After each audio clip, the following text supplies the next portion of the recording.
Avec ce vidéo, je débute le chapitre 40 de mes notes de cours qui porte sur les condensateurs, qui met donc en relation les grandeurs physiques, le potentiel du condensateur, la charge du condensateur, sa capacité à accumuler des charges justement, le courant et l'énergie qui est accumulée, conservée dans le condensateur. Mon chapitre 40 correspond à 3 sections de Seguin, 2.8, 3.12, 3.13. C'est un chapitre, si je le compare à 38, un chapitre qu'on a travaillé récemment, très gros. C'est un très gros chapitre, 38, qui couvrait beaucoup de sections de Seguin, avec pratiquement une seule formule qu'on utilisait, V est égal à RI. 40, c'est moins gros comme chapitre, mais beaucoup de nouvelles formules concernant les condensateurs. On va y aller à coup de petite bouchée, puis on va s'en sortir. D'ailleurs, la première section de Seguin, la 2.8, Seguin nous propose juste une situation. Je trouve ça faible un peu. Ça aurait pris des exemples supplémentaires, mais j'ai quand même résolu beaucoup d'exercices qui vont tenir compte, si on veut, d'exemples pour compléter les explications. Dans le résumé maintenant du chapitre 40, on va regarder ce qui correspond à cette première section de Seguin, la section 2.8. Donc, je vous invite à ouvrir Seguin à la page 195 et à comparer. On va voir qu'il y a quand même plusieurs formules qui apparaissent dans Seguin, les formules qui sont reprises ici. Donc, la formule de base d'un condensateur, sa capacité à accumuler des charges va être égale justement aux charges qu'il a accumulées divisé par la tension qu'il y a aux bornes du condensateur. Donc, on voit vraiment que c'est une mesure de sa capacité. On met en relation la charge qu'il accumule sur ses plaques versus la tension à laquelle il est soumis. Cette capacité-là se mesure en farad. Pourtant, les unités, ce serait le coulomb en haut divisé par le volt. Donc, 1 coulomb par volt, on a défini ça comme 1 farad, en l'honneur de M. Farad, que je ne me rappelle pas quel exploit de physique il a accompli. Ce serait à réviser sur Internet. Donc ça, c'est le C calculé en fonction des paramètres facilement observables. On a ici une deuxième formule. Cette fois, on calcule le C, mais en fonction des paramètres de construction du condensateur.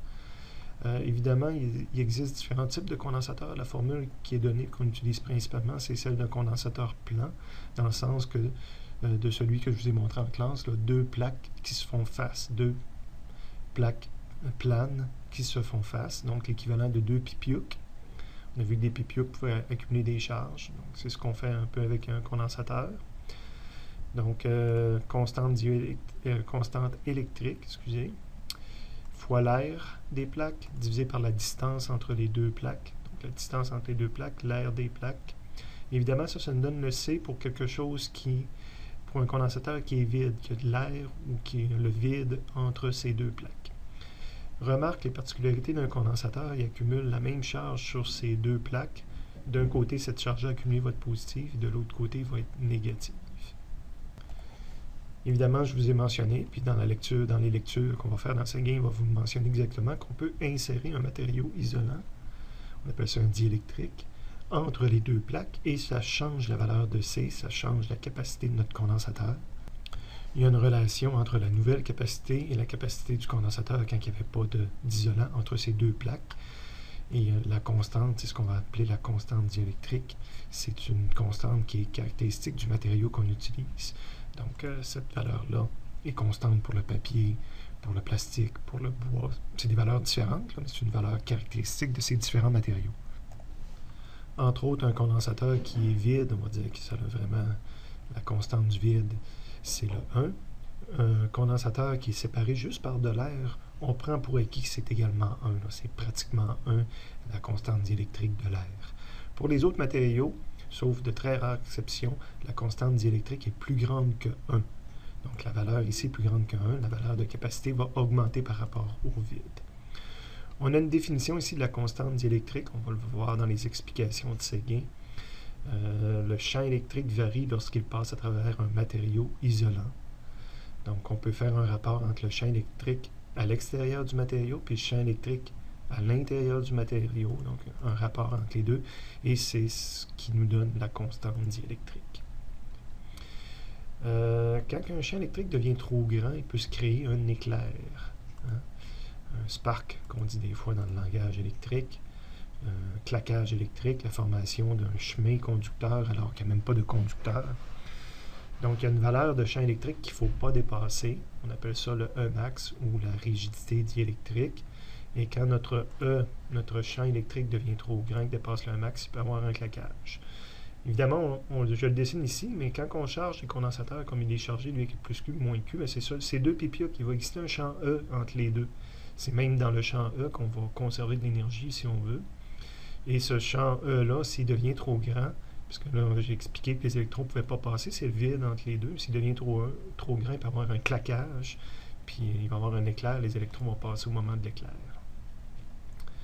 Je viens de vous parler de l'énergie, de dire qu'il y avait de l'énergie emmagasinée dans un condensateur, puis c'est de l'énergie qui est emmagasinée sous forme de champ électrique.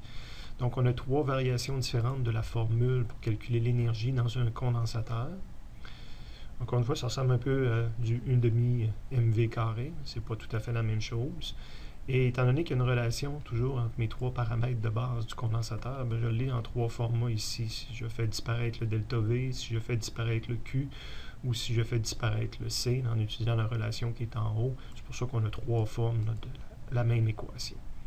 La prochaine, l'énergie emmagasinée, pas nécessairement dans un condensateur, mais dans un champ électrique en général, évidemment ça peut être le champ électrique d'un condensateur, pourrait se calculer de cette façon-là. Je ne me rappelle plus si Séguin l'utilise. Séguin le montre comme ça dans son résumé. Ça revient à avoir envoyé le A divisé de ce côté-ci. Okay? Même plus que le A, c'est le A fois D, ça devient du volume. Parce que ça, c'est des mètres, ça, c'est des mètres, ça fait des mètres cubes quand j'envoie également le D de ce côté-ci. Donc, ce que j'avais en joules, ça devient des joules par mètre cube. Donc, c'est un peu la même formule. Ici, c'est directement en joules, puis ici, c'est en joules par mètre cube. Je ne me rappelle plus non plus si on l'utilise dans les exercices de Séguin.